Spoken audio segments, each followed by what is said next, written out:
The Education, Environment, Sustainability Committee meeting. It's April 20th. Can I have a roll call, please? And just as a reminder to all who are watching, this meeting is being recorded and live streamed on the county's YouTube page. Calling the roll, Ms. Simon. Ms. Turner. Here. Mr. Jones. Mr. Jones is absent at the moment. Mr. Shrine. Here. Ms. Stevens. Ms. Stevens is absent at the moment. There is a quorum. Thank you. Do we have any public comment? Yes, Ms. McKernan. Thank you. My name's Lucy McKernan. I live in Seven Hills, and thank you for taking my comment first. I have to get to Lonnie Burton to teach some kids after this. So the reason I come before you today is about 13 years ago, I started to try to design my own product for bird-friendly materials because the #1 cause of bird deaths in America, between 300 million and 1 billion birds annually, just in the United States every year alone, is caused by glass. And about 50 to 75% of that is residential, and the other little less than half are on commercial buildings. You've heard of the Lights Out program. This is not what I'm talking about. I'm talking about the American Birding Conservancy bird-friendly materials that is taking place. So I'm going to just skim through this really quickly because we only have 2 minutes left, I think. So the problem with bird-to-building collisions has become more prevalent. And as it does, states and municipalities are adopting bird-friendly materials, and some are mandated and some are volunteer. Cook County, Illinois, New York City, San Francisco, the big heavy hitters. Government and advocacy groups have responded to the new glass demand with fritted, etched, or tinted glass so that birds will not hit windows.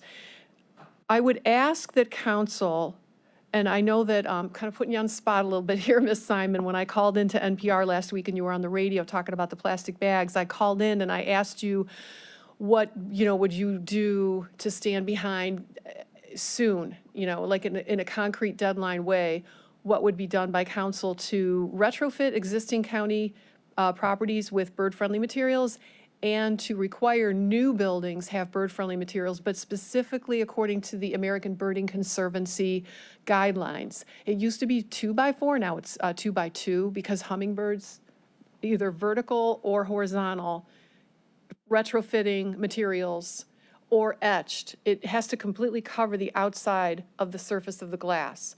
So it would have to be according to the American Birding Conservancy, and it would have to be 2x2 to prevent all birds, including hummingbirds, from hitting the window. And I'm going to repeat a statistic for you.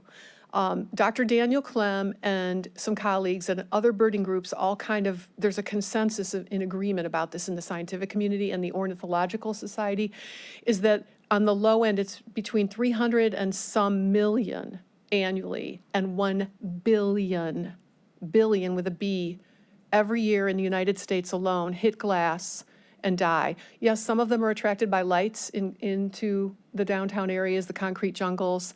They become disoriented, and when they come to, if they're lucky enough to, they can fly away, but usually they hit the glass. But usually it's not the lights. That's a big issue. We have a nice group in Cleveland who's working on the FLAP program, the Fatal Light Awareness Program, but I'm specifically talking about glass. So what I would like to ask is for you to commit to retrofitting existing buildings and pass an ordinance requiring all new construction have bird-friendly material on Cuyahoga County properties. Thank you so much. Should I sit down or do I stay here? Thank you. No, there's no back and forth, Okay. but we appreciate that and would ask if you have materials to send them to the clerk, email recommendations. Thank you.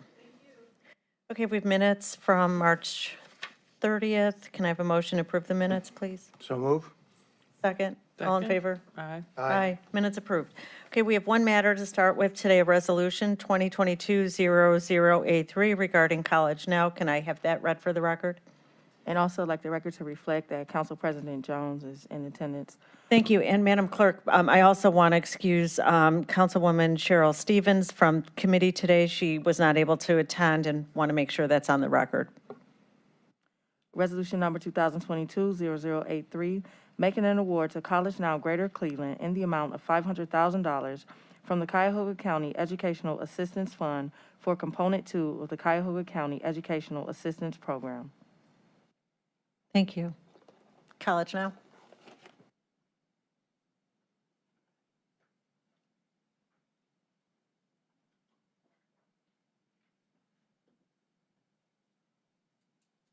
Good afternoon, council members. Thank you so much for having us back for this opportunity again to refresh for you the impact of this wonderful scholarship that council has awarded to College Now since 2013. I know you have the report in front of you, but we'd be happy to highlight just a couple of key things for you that since the program began and through the conclusion of last school year, 608 county students have received the scholarship, and since its inception, 74% or 452 of these students are enrolled or have graduated from college. Would you like us to kind of review the terms of the scholarship, or? Well, yeah, I mean, if you want to highlight what, what's under consideration with this next 500 and sure. where Thank we're you so going with much. it. Absolutely. We have a resolution before us. Yes, of course. Thank you. So the request for the new amount, the same amount, but for a new cycle would be to fund a new incoming class of students who will be starting their freshman year at college this fall and fall of '22. Students are Cuyahoga County residents. Currently, they will have graduated from Cuyahoga County high schools served by College Now. They will have met with our advisors. They will have satisfied academic and financial eligibility criteria. The financial criteria is Pell eligible, and the academic criteria is 2.5 GPA and an ACT or SAT score of 18 on the ACT and 960 on the SAT. The county scholarships are renewable for 4 years, provided the students remain enrolled in an Ohio school, an Ohio post-secondary educational institution, receive at least a 2.0 GPA. They must take 12 credits, and they must participate in College Now's mentoring program. Okay, any questions? President? Just Sure. real basic, how would, and just, I'm probably gonna have you repeat yourself, but That's okay. how would the 500,000 be used as grant dollars, as paying for mentors? How Oh, is the great question. 500,000 Yes. being used? So it's split up. So we receive the full 500 at once, but it's allocated for this cohort over 4 years. 420,000 of it is allocated directly for the scholarships that are paid directly to the student's institution twice a year. And the remaining 80,000, again, divided over 4 years, is allocated for all the mentoring and retention services the students receive. Well, that's part, I mean, we consider administrative to include our mentoring services. Yeah. We have a packet in front of us. You do, and that details each cohort to date, their progress, which institutions they've attended, their graduation rates. Still 500,000 over each set of 4 years, Exactly, 13 to 17, exactly, right, and you're exactly. And even, $500,000. exactly, and even though the students are allowed up to 6 years to graduate in terms of on-time graduation, as the federal government defines that, the scholarship's only available for 4 of those years. You had 94% of your applicants selected in 2013. There were 218 applicants, and you were able to give money to 205 individuals who went on to college. Well, I'm sorry, could you just tell us what page you're on? Sorry. Oh, here we go. Oh, Yep. page 4, Yep. 5, 1, Yep, 2, got it. 3, Thank you. Page 4. 2 yellow bars. Yes, no, we have it. But I'm just looking at 2013, 94%. You had 80 to anywhere from 80 to 90 percentile over those initial years. But then the pandemic hit, and the college attendance dropped under 44% over these last few years, 40, 60. I don't know what to say. I'm gonna, What happened? yeah, Bob can address that.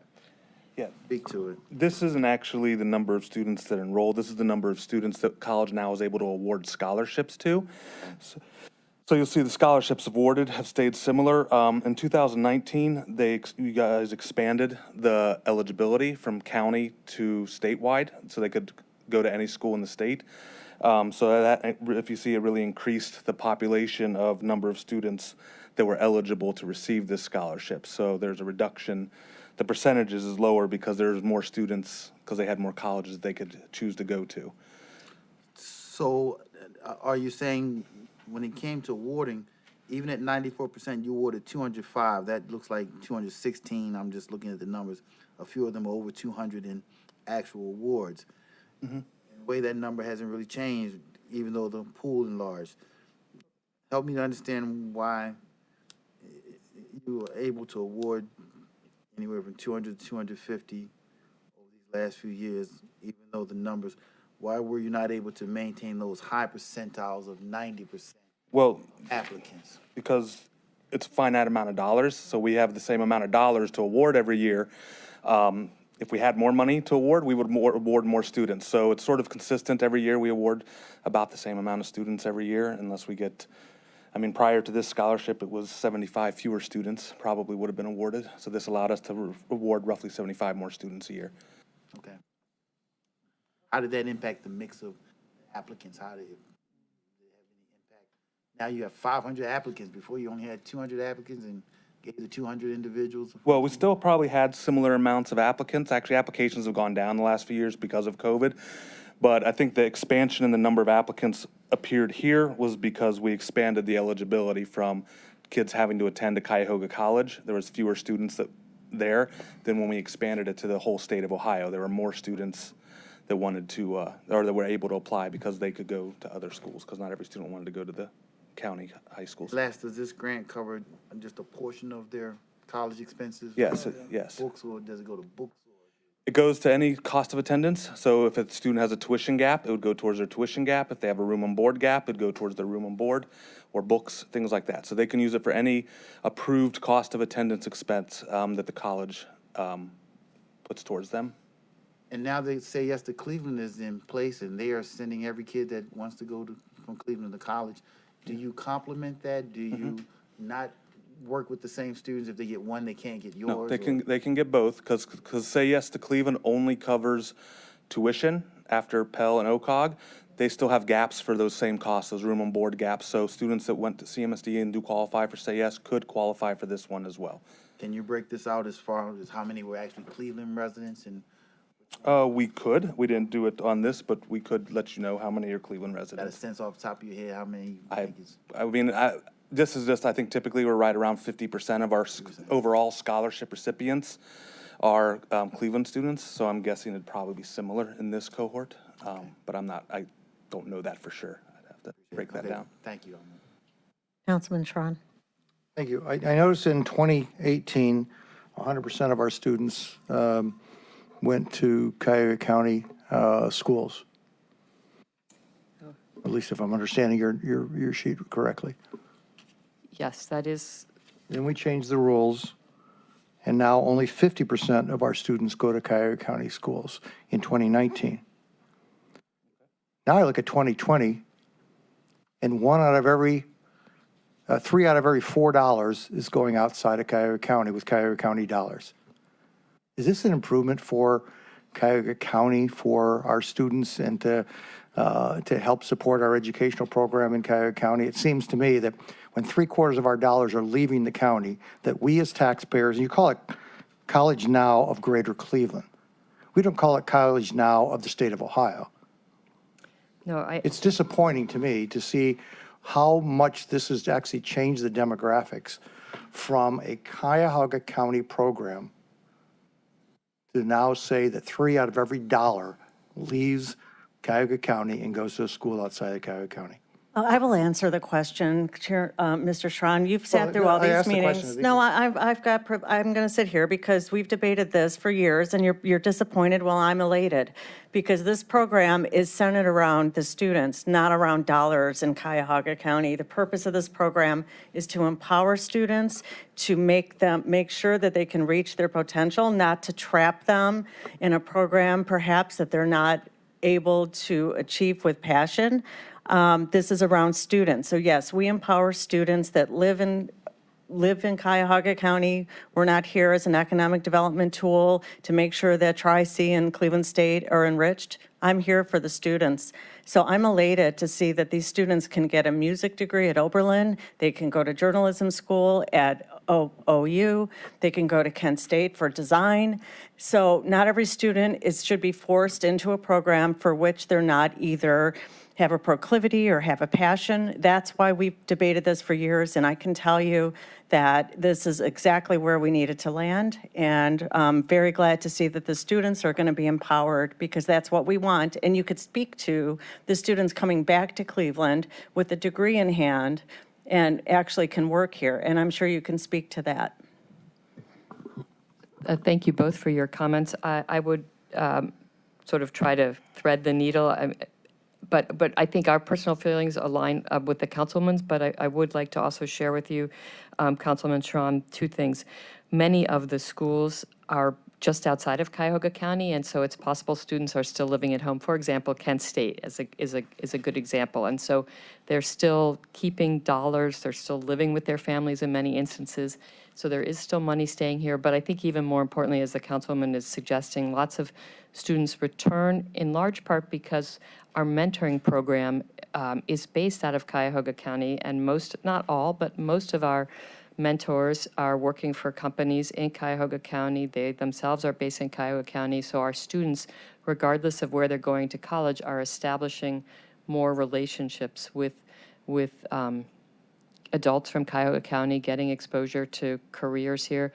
I mean, that's not what we do. Our job, as Councilwoman Simon suggested, is to get kids to and through post-secondary education and to and through what's their best fit. And so for us, best fit doesn't necessarily center on only geographic location within the county.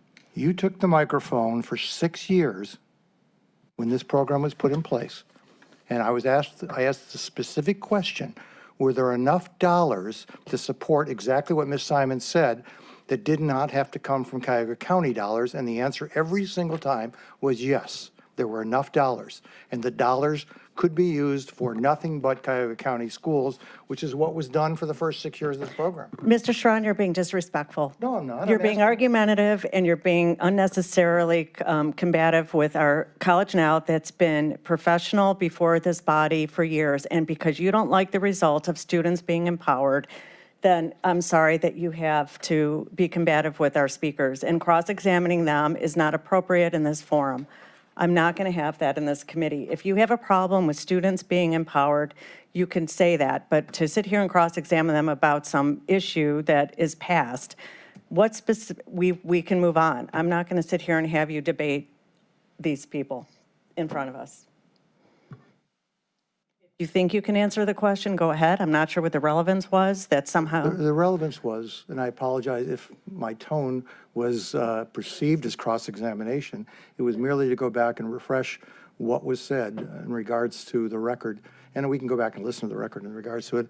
But it was, I asked the specific question: were there enough dollars to support these students going from other sources of income, as opposed to using 100% of the College Now dollars from Greater Cleveland for the Cuyahoga County dollars to use in Cuyahoga County schools? And I recall, at least as I recall, the response was yes, there were enough dollars to support the Oberlin program, the Case Western Reserve, the Ohio State. And by the way, Ohio State looks like they are almost twice the number of students going to there as the next closest one based on last year.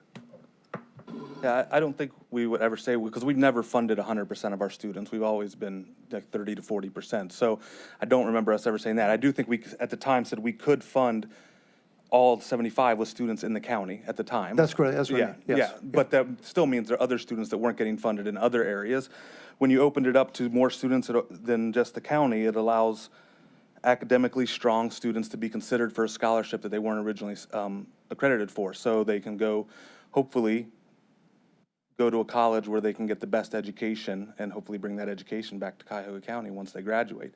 Ohio State, you mentioned, it's a very high caliber school, and students took the opportunity to take these funds and go to Ohio State.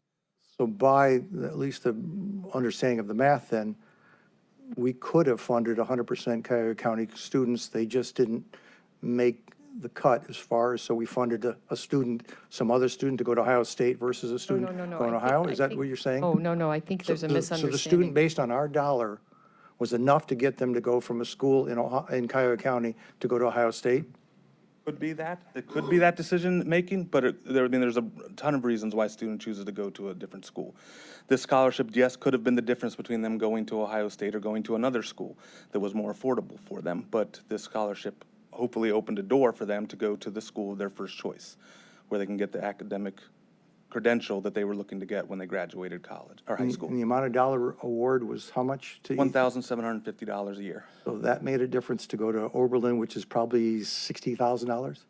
Absolutely, because Oberlin gives a lot of aid to high-need students. So students, it could have been a better financial decision for the student to go to Oberlin than it could have been to go to Cleveland State, which does not give nearly as high financial aid packages due to, economics and things like that. So just being local or being expensive doesn't mean it costs more. The same instance with, like you mentioned, Case Western. Case Western gives very large financial aid packages to high-need students. Which is fantastic, but you have to also get into Case Western. If you get into Case Western, we'd love for a student to go to Case Western if that's their first choice school. What we try to do is empower the students to make the best decision for them academically, socially, financially, and hopefully be successful and then get the academic credential that they're looking for.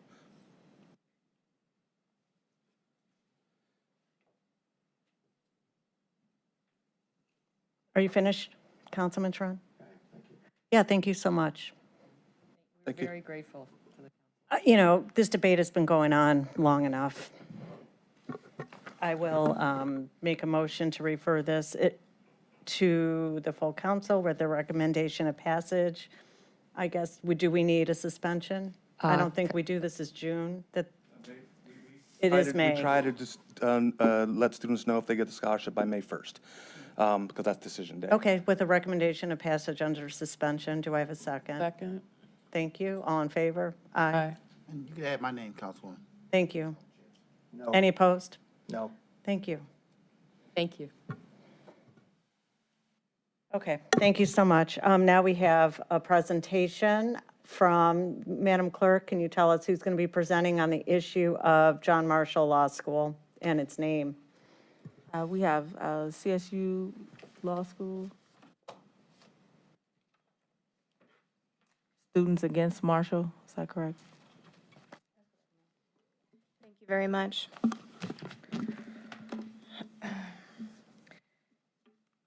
Every day, students attend Cleveland Marshall College of Law with the understanding it is named after a plantation owner, a man who repeatedly exploited his sacred responsibility as a Supreme Court justice by protecting his own financial interests in the trade of human lives. Some of these students may have ancestral ties to slavery themselves. This is not about erasing history, because her history cannot be erased. It lives in the hearts and minds of our people. In the 1800s, our country abolished slavery. In the 1900s, we dismantled Jim Crow. In our generation, we are called to grapple with the last bastions of this perversity and the stains on our country. The systemic racism that lingers. We can still admire and learn from people like Thomas Jefferson, Patrick Henry, and right now in Cleveland, this is not just happening in Cleveland. This is part of a movement that's happening, led by our generation, that's happening all over this nation. In John Marshall's lifetime, the legal case against him, as we are law students, is that in over 50 cases, he heard cases that concern slavery and freedmen, and in every single case, to protect his own financial interests, he ruled against those freedmen and perpetuated the jurisprudence that perpetuated slavery itself and set up cases like Dred Scott. Dred Scott was a case where the Supreme Court ruled that men were not actually considered, that African Americans, Black people, were not considered men in the definition of all men were created equal. It is considered the worst case that was ever determined in our nation's history. John Marshall set up the jurisprudence that laid the foundation for that case. The Marshall family did not inherit slaves themselves. They bought slaves and built their wealth throughout the course of their lives. They gifted human beings over the course of their lives for Christmas presents and for wedding gifts. They ripped families apart in doing so. They ripped children away from mothers and fathers with no regard for their humanity, because their priority was to build their wealth. This is the person that we are trying to remove, not from a private college, but from a public university, not from Case Western, but from Cleveland State University. We are not cancel culturists. We are not snowflakes, as we have been called by the opponents of this name change. I don't think any of us in this room would rise to the level of using these slurs. We are asking you today to support the cause that we have taken up. We are asking that you issue emergency letters, because we are on a fast timeline, to ask the CSU trustees to remove the name before any of our colleagues, particularly our Black colleagues and our colleagues of color, are going to graduate again with the name of a slaveholder, this slaveholder, on their diplomas in several weeks. And we have a deadline to do that of next week. I'll let my colleague say her comment. Can you give your name? Hello, I'm Stephanie Goggins. I'm a resident of District 8. Hello, everybody. I'm also a second-year law student, and Emily is my peer. And when I left the military after 14 years, I decided I was going to leave. I had to make the phone call to my parents. I said, hey, Mom, hey, Dad, I'm going to leave my career in the military, and I'm going to go to law school. And my dad said, I'll let you do this. I'll let you leave 14 years of pension, 14 years of honorable service on the table for law school only if you help people. My dad's a police officer, retired Cleveland police officer. And I said, why? He said, well, I trust you. I know what I taught you. I know what you learned. I know what the Army taught you, and I know that you'll do the right thing. So in 2020, I went into law school, and I chose Cleveland Marshall on purpose because of the reputation of our school. This is a people's college.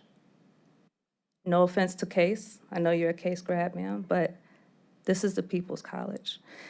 And Cleveland Marshall has lost the trust of the Black law students, unfortunately. I say that because the dean has put out a message with my name, my words, my likeness twice. The first one was when Justice Brown Jackson was first nominated to the Supreme Court, and then they had the panels and stuff. And then the second time he quoted me was after she was confirmed by the Supreme Court or by the Senate. And I'm sorry, I forgot to say this, I was referenced by the New York Times twice, which was unexpected, a total honor. But the point is, the dean mentioned what I said, and he took my quote twice, but he has not once talked about when I spoke up about the name. He didn't bring up when we had a peaceful rally outside of the front of the law school last week. And so, all that being said, the law school and all of our administrators say, trust the process. It's gonna happen. Just hang in there. You know, I know you're young. I know you want this to happen, and you just don't understand. It's the process. It's the process. And I said, well, how can you trust the process when the school refuses to act? They won't acknowledge that they won't acknowledge, even though they understand or they know, how does it feel to walk into, as a descendant of an African enslaved person, to attend a school that's being honored and by name after a violent and brutal slave owner in 2022. I mean, maybe in the 70s, you know, a little back then, we've changed, but 2022, it doesn't make sense. And just to be clear, I don't want to erase history. I don't want to change anything. The past is the past, and it's our collective past. And that collective includes the Black law students. The Black law students at Cleveland Marshall want to study Justice Marshall and his jurisprudence. We want to learn about Marbury v. Madison and all of that. Like, we believe that he has worthwhile contributions to American jurisprudence, but we don't think that he should have the honor of his name being on our law school. The University of Richmond, William and Mary, Georgetown, Towson, Rutgers, the list is long. These are schools that have already started to rename and have already renamed. There's 3 John Marshall Law Schools. The first one was now it's the University of Illinois Chicago. They evaluated and changed their name 2021. And that school is ranked higher than our school. And then our school is the second one. And then the third one is the Atlanta College of Law in Atlanta, Georgia. And they are a lower ranked law school, and they have not changed their name. So my ask here is that you, as the council people, the council, help restore that trust that the Black law students have in Cleveland State University and in part CM Law. We need your help. Thank you. Thank you. Any questions? Not a Council question, President. but just a comment. One, first, thank you for being here. Thank you for being here today and sharing the truth with us. I'll say this: at the county, we have declared racism a public health crisis. A year ago, Juneteenth, we declared it a holiday. We recognized the importance of it. And made that declaration. And it was only a matter of weeks when President Joe Biden turned around and made Juneteenth a national holiday. But we had done that again just in the weeks earlier. It's important as African Americans, the names on schools all over the country, and it means something to be able to have a school with someone's name on it that resonates for the individuals within that school. Just on the east side of Cleveland, to have a school, if it was Thurgood Marshall School, that resonates at a heartfelt level for the students, and have other names that are not. It's hurtful. It's not helpful. Just at a simply heartfelt level, to be able that should be available to students. And so one, I support what you say here today. We don't have anything active at this moment, legislative-wise. We're here to discuss and continue the conversation and do what we can to be supportive. As one council member, I'm here to be supportive, and it's important. I had a conversation earlier today, and it was with our coroners. We were discussing. They came to raise the alarm of gun violence. They literally have the numbers. They do the body count. And they were just here. They said, "I don't have a solution, but you need to know. We have doubled the number of homicides in the last 10 years, going back to the 80s to today, and just more than just 10 years. But they went back to the 80s. There were 1.7 million people and only 50 deaths. There were under 400,000 people, and you had 250 deaths by gun violence. The numbers are growing. And he didn't come with an answer, but he said it's a problem, and you need to know. Exactly. And when you deal with the issues, and it's a reality, racism is a reality in our country, and we all have to address it, stand up to it. I said, when it came to Juneteenth, I was in the African American Museum in Washington, D.C. And in that museum, they had an exhibit on the Ku Klux Klan. And it said they started in 1865, same Juneteenth. And everybody knows I'm a big comic book fan. I read comic books, and one thing that was always interesting about it is where they get their powers from. And there's always that origin story. What was the origin of how this happened? When you look at what's happening in society today, you say, what is the origin? How do those things happen? How do we have what we're seeing today? And I just can't help going back to Juneteenth, 1865, the year that the Ku Klux Klan started. They weren't needed before 65. Were they going to take people's personal property and start destroying it? No, they were needed at 1865. The societal impact that they had from that moment to make things back to the way they were. You mentioned the African American is not was not counted as a human being, that was a great lie. But it was a justification for all that was done. And now the Klan, for that white supremacy for all those years after, it was simply about using nooses and burning crosses to bring things back to the way they were before 1865. And those ripples still play themselves out today from that great lie to building statues for a South that lost the war. And when did the statues start getting built? When did these names start being added? When you lost the war. So you have to have some frame of reference to begin with to even recognize what's happening. What was the origin? So you can see all of this racist power, systemic power. And we fighting in this council to address it in many ways, from contracts and you name it, education, to make societal impacts and reversal of the negative impacts that all that has had on our community. So we're just one small county government across a big nation, but we're here to do what we can from our level, what we can red light and green light. So again, I just thank you all for being here and sharing, and can't thank you enough for it. Thank you. If you wouldn't mind me just adding one more thing, since you brought back the origin, I think that's such an important point. And one thing that we've learned in this process to make it more tangible is that, you know, on the opposing side of this, they say, focus on something more important. And my background is in social work and policy, and I know very well that in this city, you know, we have, you know, one of the highest poverty rates and infant mortality and all these things. And I agree, you all deal with some of the most important things in our city. But as far as what this relates to, one thing we've learned is that 2% of all practicing attorneys in the United States are Black women. That is such a small percentage. But what we also know is that law schools pump out politicians, CEOs, the highest, you know, leaders and decision makers in the entire country pass through law schools.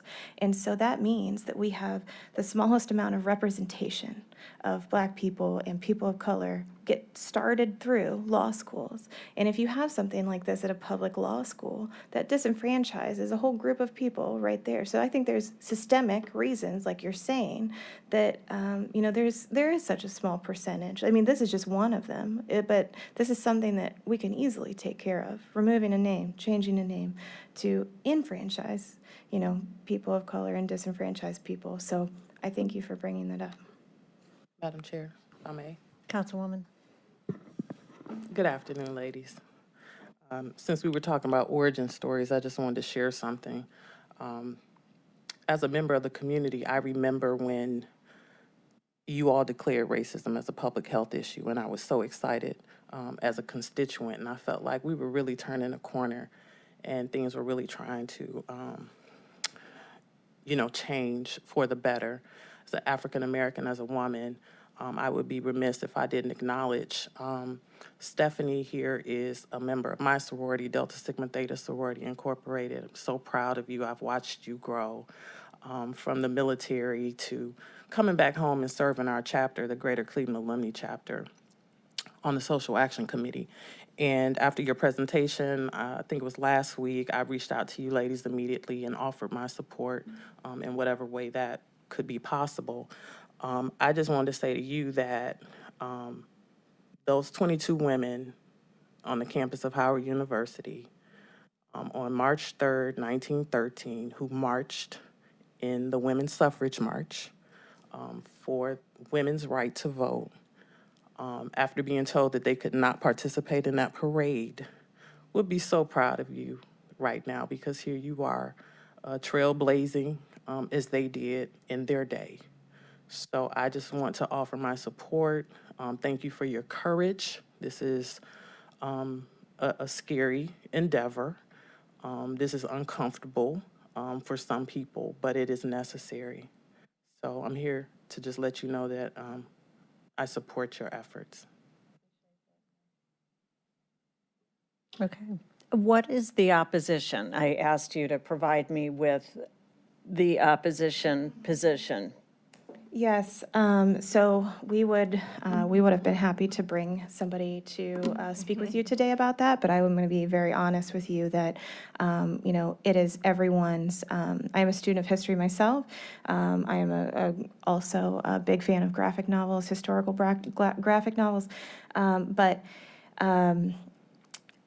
everyone it is within their constitutional right to dissent. It is their constitutional right to organize and mobilize on student campuses. There is no organized group of students who have stood out against this, and there is no group of students that have even spoken out against this. There is no one for us to go to even ask to come speak today. We're not aware of students. Now, we know that they do exist because a survey was given to the student body. We know that of the students that participated, about 48% were either on the undecided or did not want to change the name. So and those are of the students that participated in a survey. We do know a much larger percentage would like to change the name. So that was about 54% of the students that participated. There is a whole swath of students, about 20%, that did not participate in this survey at all. So I think that we're dealing with some apathy in the student body, or just, to be honest, students that are not aware of this issue because students were not involved in the process. The students that have come out about this in favor of the name change have been predominantly students of color, women, and the LGBTQ students, the Arab Association, have been very strong allies of this. And the students have mobilized, have been very strong supporters. The opposing side, I will say, let me back up. The administration has been very insistent that this is a both sides argument, and we disagree with that. Because one side of this argument has ancestral ties to slavery, which is the worst shame of our nation. And the other side of this, their arguments have been continuously tied to that of nostalgia of a name, professional name recognition, and frankly, I don't mean to be glib, but business cards and changing, business accoutrement. And I don't mean to belittle their opinion, but I mean, this is really the two sides that we're weighing. Emily, what's the significance of John Marshall? You spoke to decisions. Is that, I mean, I guess is there just some He is very significant in as a history. historical justice? Yes. That is why probably law schools were named after him, because of his. He gave a lot to the profession. I mean, he also is attributed to setting up the way that our jurisprudence exists in giving credence to the Supreme Court. That is what he is known in the legal profession as doing. To kind of, in, I guess, layman's terms, is setting up, in Marbury versus Madison is his case, and that is always what is pointed towards when John Marshall is brought up in any argument.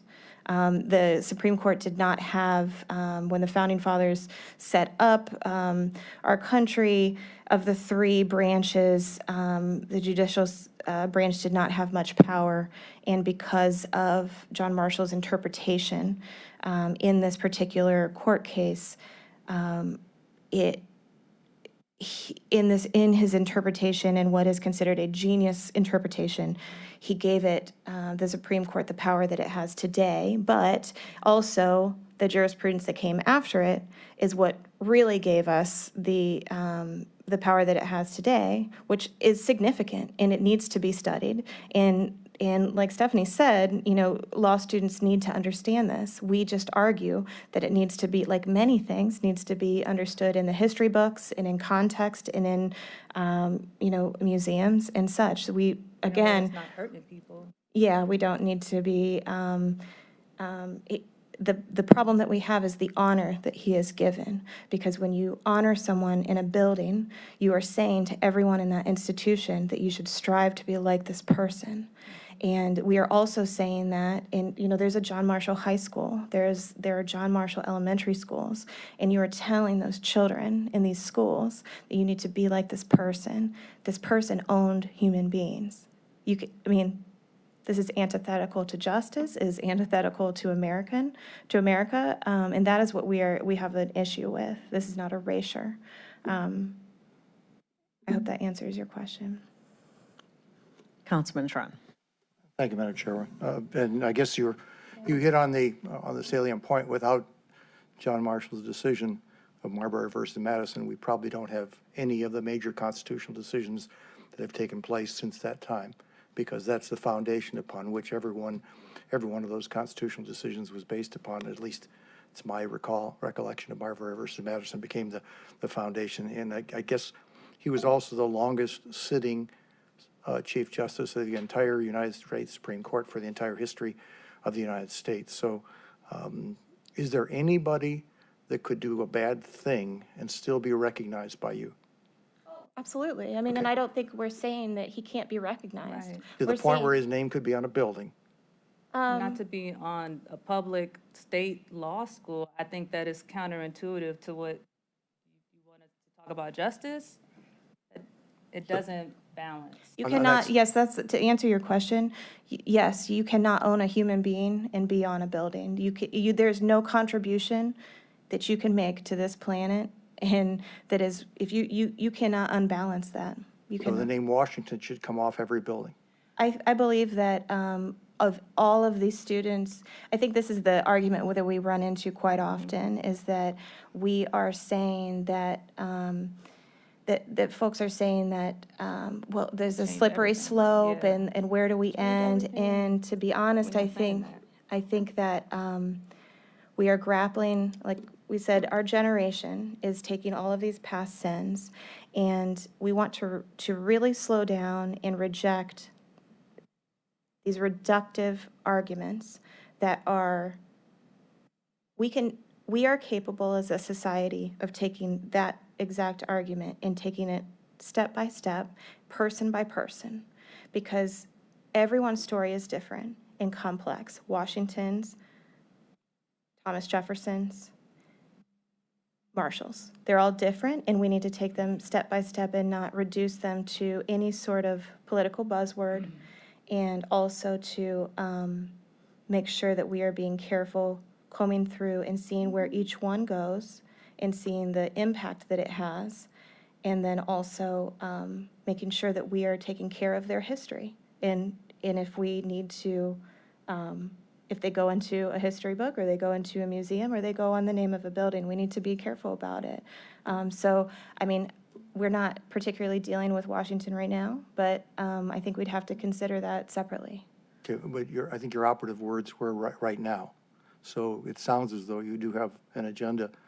Is that a sequencing step? And I'm not trying to justify anything any of those people did.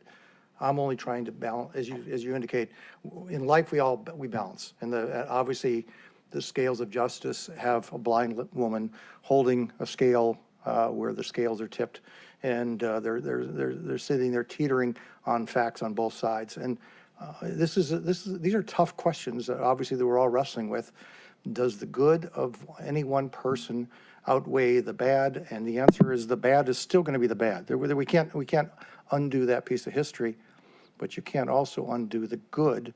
And so I guess I'm stuck because I know we can drive 3 blocks away and see a statue of Jefferson in front of City Hall. I mean, obviously that statue has probably the same argument that the city could take that away tomorrow. And if that's their choice, that's certainly their choice in regards to that decision. This particular one, these are gut-wrenching decisions. I support your ability to take that microphone and say exactly what you're saying. I will support it to my death because I spent 28 years in the United States Army. So I'll defend your right to take that microphone, and thank you very much for your service I wish I could maybe talk you into staying in the reserves so we could get We'll the. have to talk offline. sir. Yeah, we'll get you to join the JAG Corps, which I ended up doing at some point along the way. But God bless you for taking that microphone. I just, and I'm not talking about slippery slopes, because that's buzzwords that the media loves to use, slippery slopes. I'm just trying to say, what's the balance in this? And I don't, I mean, it's, when you say not now, that means that perhaps there's somebody that's going to say, let's change the name of our capital from Washington, D.C. Is it illogical as it might seem right this moment? That possibility, that conversation is going to take place. If we then tear down the Jefferson Memorial, it negates potentially all the good things that with the Declaration of Independence and all the other things. And so I don't know I don't know how that balance of that scale goes, but I'm just asking you whether or not it's possible in your own mind. You're both going to be attorneys someday. Guess what? You might be asked to argue this exact same fact pattern, because I know I was on moot court, in just the opposite direction. Could you do that? I'll strive to give my client the best advocacy possible, sir, no matter who they are, because that's what they deserve. That's what a lawyer should say. Thank you. I just want to respond, though, because I call myself a regular person. I'm from Cleveland. I live off by John Adams, so I'm off of Harvard, and I keep it real surface level. Does he have any relatives that go to the school? No. Does he have any family on the board of trustees? No. Is he from Cleveland? No. Does he have any ties, special ties to Ohio? No. I don't know. I'm trying to find some kind of logical link to this one person.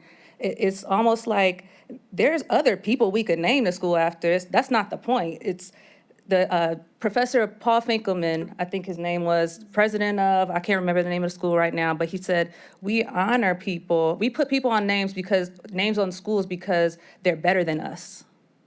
And so, I don't consider Justice Marshall as a person and what he has done to be better than, there's plenty of other people who've done some cool things, some wonderful things for jurisprudence that could be honored by putting their name on the school. Like I said, sir, respectfully, we don't want to change history, past. What you're addressing, where I understand what you were saying about trying to change a lot of stuff that's unnecessary. We're not talking about that. We're talking about our school, our law college. We're taking ownership and accountability, and we want to change the future for better for everybody. And I don't see any reason why we can't get some support behind that, because it's for everybody. It was interesting, because you indicated you could be an advocate for your client's position, and I just put you into the other client. When you pull those moot court out there, and you don't know which side you're going to get, and I'm not trying to say that Marbury versus Madison, which is the cornerstone for all constitutional cases, wasn't important for every single decision that's been made that used the Constitution as a prerequisite for that decision, or the fact that he was the longest sitting Chief Justice of the Supreme Court. But those are the kind of things that I would have expected, perhaps, if you drew the card that says you're representing Justice Marshall on that moot court. I think the other important thing too is that, there's other questions that have not been asked, which is, there are people that are not being honored because we continue to recycle these same, perhaps 60 men that are very problematic.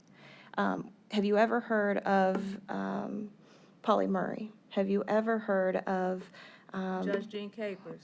So many people, Norman S. Minor. so many of these people that we are not honoring, because we are saying, well, but what about these people, these problematic men that we are defending and saying, well, did their good outweigh their bad? Because in our society right now, we are having that discussion, but we are not having the discussion about all these people that are in the shadows that our children never hear about, that never make it into our textbooks, because we are continuing to hold up the supremacy. That is the question that we're not answering. And that is what never gets brought into this discussion, because no one is asking us that question. So I would like to ask anyone, I would like to reverse that a little bit. because I don't think that we as a society, I think that's what our generation is trying to introduce to this conversation.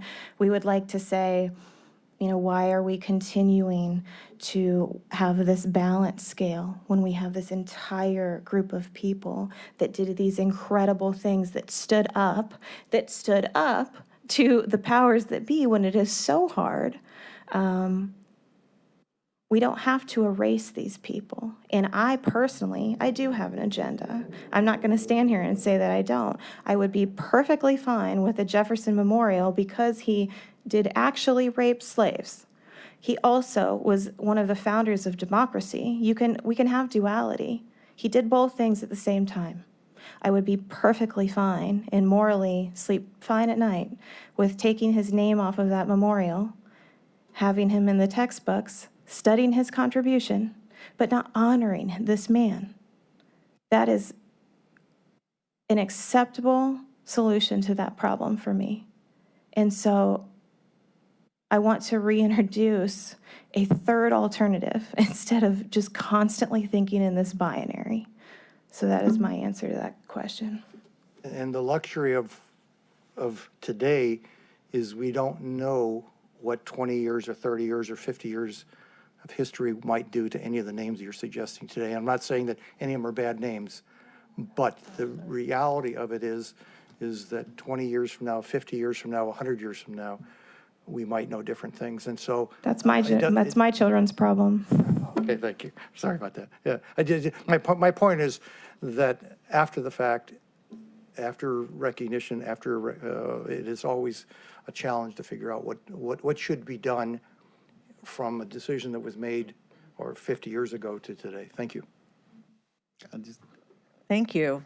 Very good. I'm thrilled you were able to come. I can tell you, I read Isabel Wilkinson's book over summer, and there's a chapter on monuments that was so eye-opening to me, as much as I thought I understood this issue. You know, when an analogy was made to the end of World War II and let's talk about Hitler, let's talk about the Third Reich, let's talk about the Nazis. Were there monuments erected after they lost throughout Germany and Europe? Of course not. No, in fact, you know, laws were put in place to hopefully make sure that doesn't happen again. So when I looked at it through that prism, you know, of how upside down and irrational and counterintuitive to erect monuments, and, you know, of slave owners knowing what they did, knowing how this would impact, you know, the freed slaves and future generations.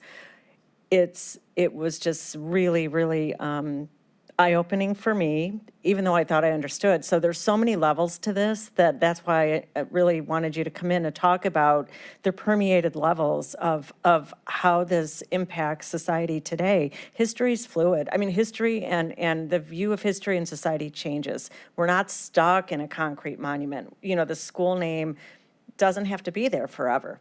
You know, it's there to embrace the generation that's there in those walls now. It's not the body of concrete that we need to, you know, pay attention to. It's the people that are inside that building and the society as it reflects today. So I think that's why this is really important, why I do support this. You'll get a letter. I'll be on a letter. But I just find it interesting that you're not getting anything concrete back from the trustees of the school. And, you know, I had this conversation with the Dolans about the name of the Indians 10 years ago on this council floor. And what got back was the logo and all those types of business things when there was a segment of our, you know, population, our society in Cuyahoga County and throughout this nation that were trampled upon, abused, almost annihilated. And, you know, it took a long time to get that. And now it's here, and I hope everybody can handle a new name. And I think that you'll make progress with the school and hope that you do. And if I could make one final comment, just listening to you, it's more than just taking the name off, and you've already said it. There's schools, again, just not only across the country, but right here in Cuyahoga County, in our district, right here. Predominantly African-American children. And why is that name? That there's no resonance for the children inside that school for that particular name. So why can't it be changed? You know that, and it's and the reality of those names that should be or could be there that would truly resonate, they're just hidden. You know, and it makes me think of that movie Hidden Figures. You know, it was a beautiful, great movie. You know, that 3 African American women and one in particular who did the math that allowed John Glenn from Ohio to actually go into space and come out. Didn't know how to do it, but she figured it out. She did the math, and it was all hidden. Her work was submerged under, you know, other names. You know, their names were put out, not hers. So again, but those things, it's death by 1,000 cuts for a community when every little thing is taken away, so it's about doing 1,000 different things to bring healing to a community, to deal with the public health crisis that racism that it is. And so I just wanted to share that and ask you one question. This council, we understand votes. That's what we do. You have a trustee board. Help us to understand the dynamics there. Are they, you know, there's no one here in opposition, but there's a board that can vote for change. How many on this board? Do you have a sense of the numbers and where they stand so that we might be more effective in what we do? All of that. I'm going to be very frank with Briefly, you. could share. Just don't There do is, that. Allow us. Okay. there is a 9-person board of CSU Board of Trustees. They serve 9-year terms. They're appointed by the governor of Ohio. We believe, based on our research, that 9 of them would, if there was a vote called today, that they would vote, that 5 of them would vote to remove the name. The reason why we have such a tight timeline is because one of them, I'm going to be just very frank, one of them, their term is about to expire on May 1st. We believe that we are very certain that some of the administration at CSU is not in favor of the name change and is running out the clock on that appointment expiration date. And we would like to have this vote called before that time, which is next week, because it has been our goal to have our colleagues not graduate with this name on their diploma. Many of our colleagues, we went through school during the pandemic. In fact, one of our classmates did not make it through. It has been a law school, as several of you know, it's no easy time anyway. It was particularly difficult for us. I'm not going to pretend that it was easy. It is. We need to get this done. We believe that when that expiration date expires for that Board of Trustee member and a new appointment is made by the governor of Ohio, that the votes will switch and flip in the opposite direction. And so the mechanism for the name to be removed is a simple vote. It always has been this entire 2 years. I mean, it is as simple as calling a vote. We've read all through the bylaws. We know that is confirmed. For the Board of Trustees, the meetings are set well in advance, a year in advance. There are no more opportunities for them to vote before graduation. Even though we were led to believe that they were going to vote, in January and March, we've extended that time. One second. So I just want to jump in and say this. So everything that you're thinking, like, well, did they do this? Did they try that? Did they go around? Everything that you can suggest that we try to engage with the leadership of the school and with the board, we've done that. We've done all the memorandums. We've engaged through the secretary. Can we get this on the calendar? Can we get this? Can we do a special presentation? You know, what can we do to show and to paint the picture clearly for the Board of Trustees? Because they're busy. They got stuff to do. We just want to present this to you, and we've done that. I just want to make sure that's clear. And if you're sensing some anxiety about it, it's because it's been 2 years. And May 1st is coming. And May 1st is coming. So let me ask this: if the majority votes are there, if you have 5 out of 9 votes, why hasn't the vote not taken place? As council president, I set the agenda and what goes on the agenda, what doesn't, when we vote, when we don't vote. Is there a president that does the same at that level? Is he one of the 5 or one of those? He is one of the 5. His name is David Reynolds. He's an executive at Key Bank. We got his email address and phone number if you want. We have, Tried to meet with we have requested to meet with the board, and they have denied our request. We've gone through the proper channels, like Stephanie said, Gone through CSU. and they, you know, it's just a very political situation, to put it in a tight nutshell. It's extremely political. We went through a, 2-year process where the students were not heavily engaged, and even though we tried very hard to be engaged. And then at this point, the only mechanism for this to happen is for David Reynolds, either David Reynolds, the chair, he has the authority, or 3 members of the Board of Trustees to call an emergency vote.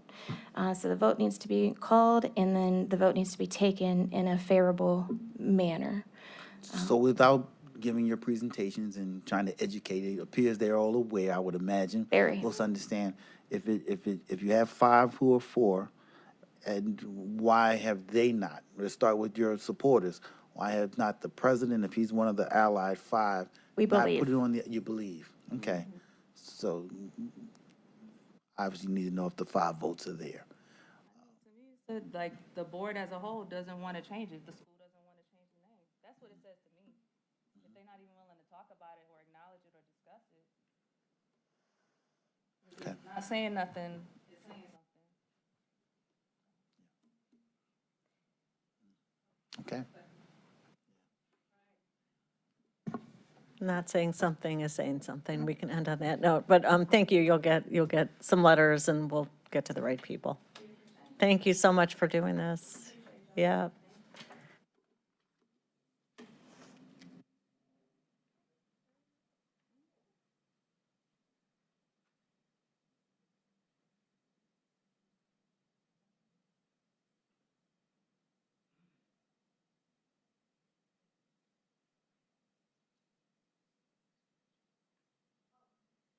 I was apologizing to Councilman Schron for shutting him down.